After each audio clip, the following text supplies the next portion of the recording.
Welcome to the Coast to Coast podcast, brought to you by Play Picks and the Lines, coming to you from the West Coast. Josh Lander, joined by my guy Nate Weitzer on the East Coast. We've got a fun 11-game slate in the NBA for you guys tonight. In this one, taking a look at these Boston Celtics playing host to the Miami Heat. Got some best bets and value in this one for you guys. Nate does have his great article up on playpicks.com with some best bets and player props in there for you. And make sure to like and subscribe to that page. Got a couple other videos up for you today, including that player props video. We'll look to build off of that 4-0 night we had last night. Make sure you head to thelines.com. Check out who's in and out of those lineups in the NBA tonight, all the way up until game time, as well as make sure you're getting the best juice available from our odds checker. Make sure you know who is offering what out there from those odds makers tonight. And as always, if you do still need a FanDuel or DraftKings account, head to ftpicks.com or dkpicks.com and find those listings in your area, such as what we've got for tonight. Nate, let's get into it. Celtics are back to being favorites, -5 after Tatum and Brown and Al Horford sat on Monday. Those guys all expected to play tonight as they host the Heat. The total is down to 213. It's been up to 215 at points, but staying pretty low. But Rob Williams will, of course, not be back. He's going to miss 4 to 6 weeks with a torn meniscus. So that's going to hurt the Celtics defense. Tell you right off the bat that I do like that over at 213. Looking at 10 other games here on the slate, the Magic +3 at Wizards, Nuggets -10 at Pacers, Mavs -3 at Cavs. The Hornets are -3 at Knicks as they try to avenge that recent loss. The Wolves are +3 at the Raptors, Hawks -12 at Thunder, Kings -3 at Rockets, Grizz -5.5 at the Spurs as they look to stay red hot without Ja Morant. The Suns -5 at the Warriors. That is the other game we break down for you today. Getting some value even at a 5-point spread for Phoenix. And then finally, the Pelicans -14 at the tanking Blazers. The Celtics are back to full strength here. You know, Perk's take on TV was that they bought more wins by resting these guys on Monday. They still covered very impressively, as you know we kind of called in that game video. It's a full team culture here. It's not just the fact that the stars are doing it. And they still went over. I mean, they would have been a push basically, if not for the game going to overtime. But now you get Tatum back in the lineup against the Heat defense that's actually really struggling. Is 118.7 defensive rating while they've gone over in 5 of their last 6. So I love the over here. I mean, first and foremost, like the last 3 meetings between these teams have averaged nearly 240 in Boston.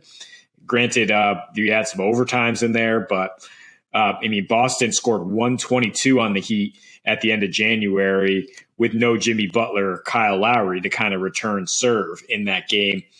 You know, they've beaten the Heat twice in a row, despite Tatum averaging just 15 points on 36% field goal shooting. So now you get Tatum in there on some extra rest. I mean, it's a huge rest advantage for Boston since they hadn't played since Wednesday. They played on Sunday, these stars. Then they rested, Jalen and Jason. So now they're basically on a week's rest. I mean, with one game in there, one game against Minnesota, a full week of rest.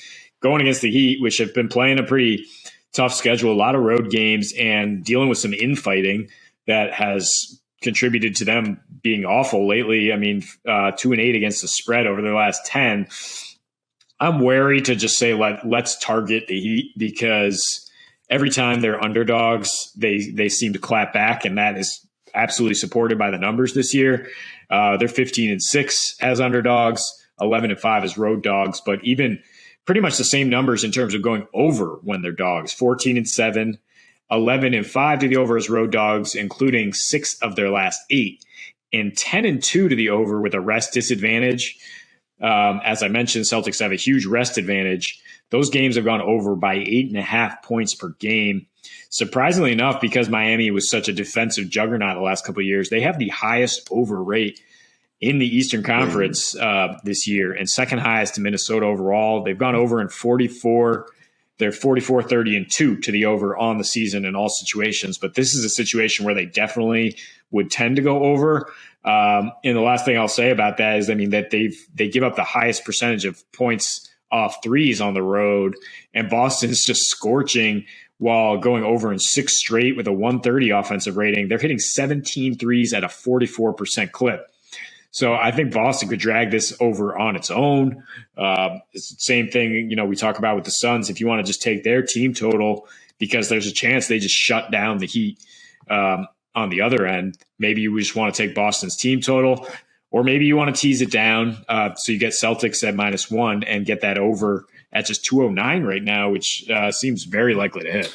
It does. It's all the way down to 209 in some places. Yeah, I mean, the over is definitely my play here. I do still like the C's, as well to pull this game out. I do think, there is some legitimacy to the way that Miami is sputtering a bit down the stretch, and the C's are, coming back. I think there were some instances this season where Miami was definitely, they were healthier than other teams. They've been deeper than other teams to their credit, and they've sort of lasted at the top of that Eastern Conference for a while, based on the fact that a lot of other teams were not doing quite as well, in my opinion. I mean, I still think that they're a formidable team in the East. I think that they should be considered contenders in the top 3 or 4, or well, let's say 4, in the Eastern Conference. But I don't know that I like them as much. I think there was always a bit of we're waiting for the other shoe to drop with the Heat. I think they still do get a bunch of clout because of that bubble season, which I think we really just need to look at as an anomaly. It doesn't take away from the accomplishment of anybody in that season. Just means that it wasn't the same as it is now that we're back to regular travel, et cetera. And they're still getting overvalued in that sense in a lot of ways. They're not necessarily getting overvalued tonight in that 5-point spread, I think. But it is important to mention that the Celtics, coming off a loss, they have covered 6 straight, winning straight up 5 of those games in their last 6 after a loss. So there's plenty to like in that sort of Dr. Revenge way that we talk about things, or at least coming back with that chip on their shoulder, and agree that they do play super well in that role.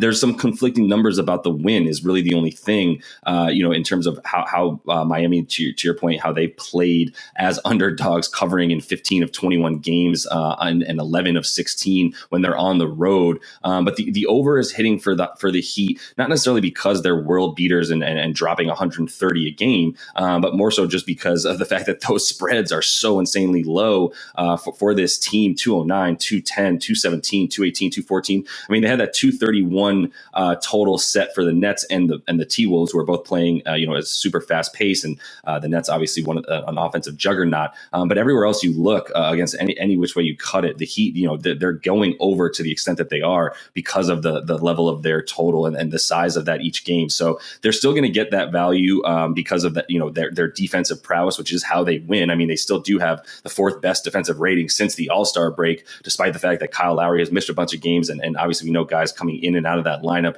a lot for the Heat, more so than even most teams this season. We'll see if they can get it right down the stretch at this point. But I think Boston has to be considered, in the top 3 right now. Definitely put them in there with Brooklyn and Milwaukee. And I kind of have Miami and Philly sort of just right outside that in the 4-5, not quite as capable as those other teams.